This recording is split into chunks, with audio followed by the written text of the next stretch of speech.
His brain had a problem. I discovered it standing in his elementary school hallway one evening, reading a story he had written about my husband, a military officer. At the top of his page, he has written his full name, Evan William Moore. He spelled William, W-I-L-Y-U-M. He went on to write, "My dad is in the Air Force. People salute my dad." S-A-L-O-O-T. Our 9-year-old son was spelling phonetically, the way words sound, like the average 6-year-old spells. Yeah. So first of all, I love sharing his story because it's a success story, right? And so what mom doesn't want to share a success story about their child? And because I share his story so often on so many platforms and to so many different audiences, I'm really comfortable sharing it, and he loves to hear it. So many children get embarrassed when their parents talk about them, and Evan is not one of those kids. He's happy for me to talk about it, and he's super proud of his accomplishments too. But when I discovered, well, first of all, let me explain that I was a teacher before I was a psychologist. And so I thought I had cornered the market on being able to help my children learn to read and write. And Evan was an advanced reader, so I didn't really notice that he was struggling so much in spelling and writing because he read so well. And so, I had mentioned to the teachers over first grade and second grade, "Hey, are you concerned about his spelling?" And, they kept reassuring me that he would catch up. And we know from research that kids typically will catch up by third grade. But by fourth grade, when he couldn't even spell his own name, I said, "There's a problem. I haven't been on top of this as well as I should have. And it's impacting my child's self-esteem as well as his grades." And I felt like I had failed him. And like I waited around and played the long game and was just sort of waiting. And that ended up being the wrong choice. And so as a professional, that's frustrating for me. But as a mom, it was devastating. In fact, I've told this story before. I didn't tell it in my TED Talk, but when I asked Evan about not being able to spell his name, in my TED Talk, I mentioned that I became aware of it at open house at the beginning of fourth grade. He had written a story and put his name at the top of the page, and he was spelling his name W-I-L-Y-U-M phonetically, William, his middle name. So when I talked to him about it, I found that he had been feeling dumb and defeated for a very long time. And he was so embarrassed, and he was teased about it, and it had just impacted his ability to relate to other kids. And he said to me that night, "Mom, if they gave grades for making friends, I would get a D-." And so my heart just broke. And I marched into LearningRx the next day and said, "Here's the issue. This kid is an advanced reader, but he cannot spell. Do you think that ReadRx is the program for him?" And the answer was absolutely, "Let's try this." And so that's what we did. So what do I mean by brain training? Well, brain training or cognitive training is a general term for repeated engagement in targeted mental tasks that are designed to strengthen cognitive skills like memory, attention, and processing speed. There are brain games everywhere, but brain training is so much more than a game. If we want to harness the brain's ability to change through experience, a phenomenon called neuroplasticity, the brain training experience needs to be intense, targeted, repeated, and I might argue, facilitated by a human. So how do we know that brain training can do that?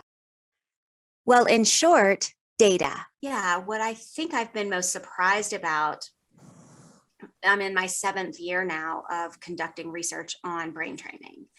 And when I first began, I thought, well, let's look at the results with children who are struggling to learn. Okay, we found statistically significant changes in that group of kids. Well, now let's look at ADHD. Let's see, again, statistically significant changes. I wonder about brain injury. Statistically significant changes. I wonder about older adults, right? And I began to sound like a broken record because every single group that we tried it with, we found the same results, which is an amazing message. That was, one of the messages in my TED Talk was that brain training is a universal intervention. It does not matter if you are young or old or what your diagnosis is. It's applicable across the lifespan and across diagnostic categories. That's an amazing message of hope. We quantified change with really impressive numbers. Numbers that researchers like me dream about. Numbers that help our papers sail through peer-reviewed publication with the hopes of changing the world with our findings.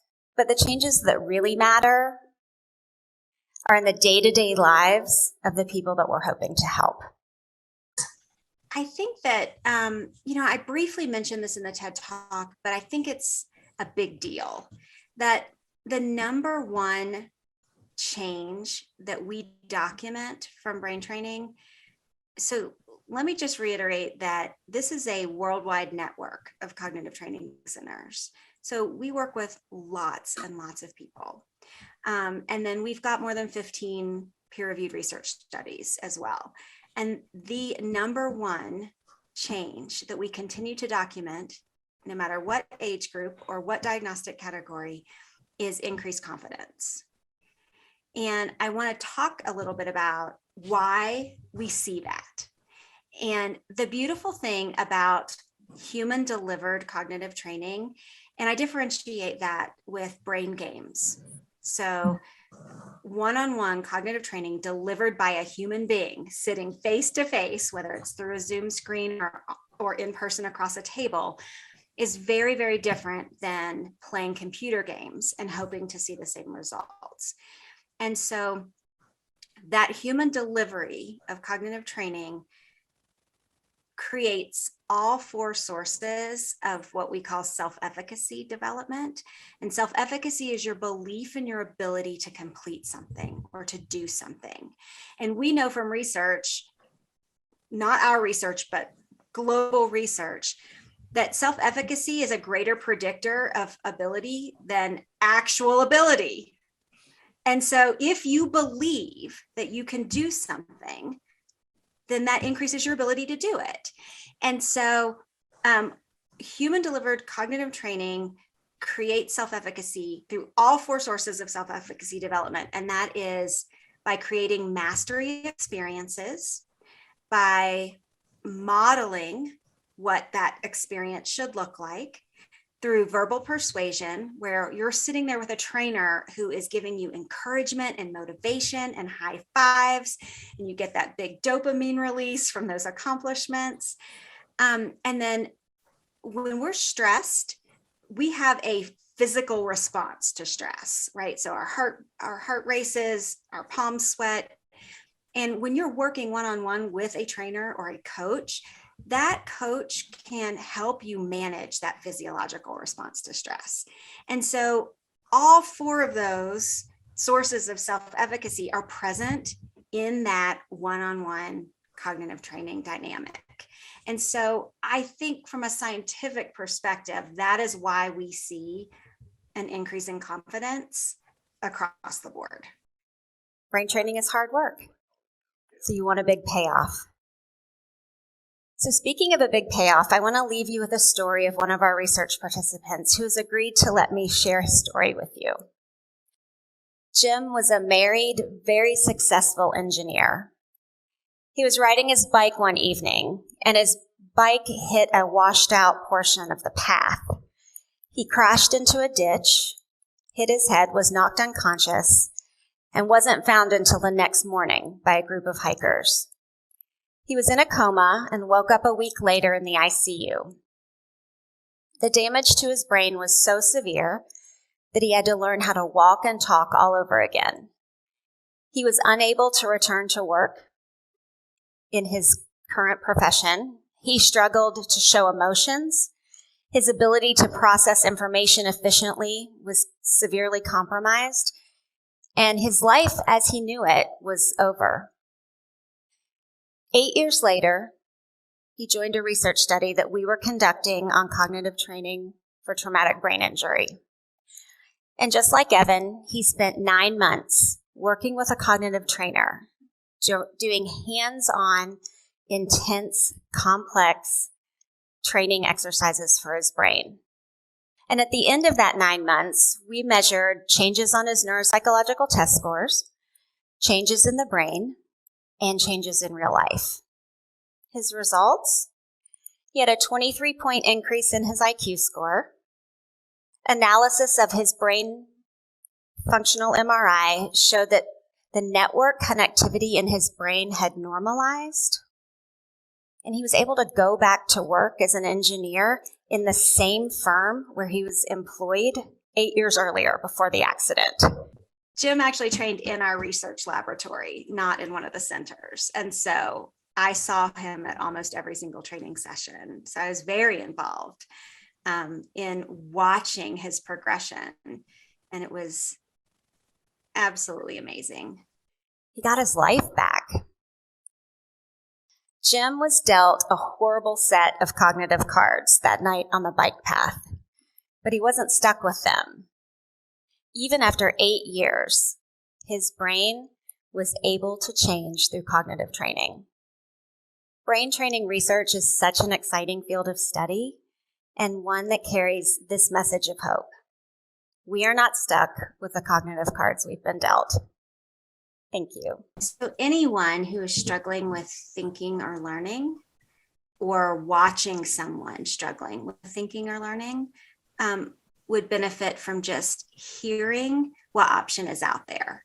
And so because cognitive training, brain training, is applicable to so many different populations, my recommendation would be listen to this message of hope, that if you have tried tutoring for your child and you're not seeing the results that you want to see, listen to the message that brain training might be your next best step, right? If you have an elderly parent who is struggling with memory or attention, listen to the message of hope that brain training might help. Anyone who is struggling with recovering from a traumatic brain injury or a series of sport concussions, whether that's a teenager or, an older adult in a car accident, listen to this message of hope. Because, our answer is, do we know if it's going to work?